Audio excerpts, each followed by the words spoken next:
দেশ বিদেশের বিভিন্ন উৎসবে প্রশংসিত হওয়ার পর দেশের প্রেক্ষাগৃহে মুক্তি পেয়েছে অমিতাভ রেজার সিনেমা রিক্সা গার্ল। সিনেমাটিতে নাইমা চরিত্রে রূপদান করা নভেরা রহমানের অভিনয় মুগ্ধ করেছে দর্শকদের। রিক্সা গার্ল দেখে দর্শকেরা কি বলছেন তা জেনে নেব সহকর্মী বুলবুল আহমেদ জয়ের কাছে।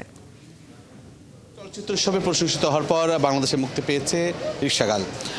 অমিতাভ রেজার এই সিনেমাটি নিয়ে ইতিমধ্যে দর্শকের মধ্যে আগ্রহ ছিল এবং সিনেমাটি দেখার পর দর্শকরা কি বলছেন শুনে আসি। অসাধারণ ছবি, পরিচ্ছন্ন ছবি, খুব ভালো খুব ভালো লেগেছে। থিমেটিক, আমাদের ঐতিহ্য সব মিলে ভালো লেগেছে।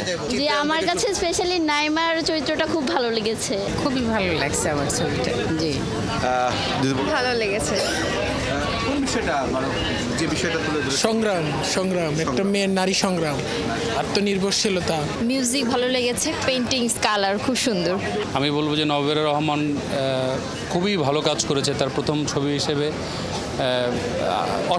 অসাধারণ এবং পুরস্কার পাওয়ার মতো সে অভিনয় করেছে। Wonderful movie. নাইমার চরিত্র is the best character. Naima এবং নাইম থেকে রূপান্তরটা অসাধারণ লেগেছে। প্রত্যেকটা পারফর্মার অসাধারণ অভিনয় করেছে। কেমন লাগলো? খুবই ভালো লাগছে এই কারণে যে ছবিটা একটু অন্যরকম।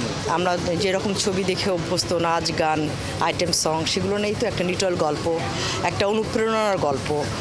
এই মুভিটা মানুষকে অনুপ্রাণিত করবে, বিশেষ করে শিশু, কিশোর, তরুণ। তাদেরকে যে লক্ষ্য যদি স্থির থাকে আর যদি পরিশ্রম থাকে, লক্ষ্যে পৌঁছানো যায়, এটাই তো মূল বক্তব্য।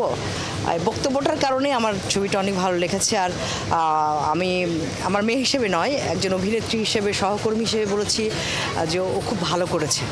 শুধু তার মায়ের মুখে নয়, দর্শকরাও কিন্তু বলছিলেন যে এই সিনেমাটিতে নভেরা রহমান অর্থাৎ নাইমার চরিত্রে যে রূপদান করেছে তার অভিনয়টা অনেক ভালো হয়েছে এবং দর্শকের সবাই কিন্তু তার প্রশংসা করছিলেন।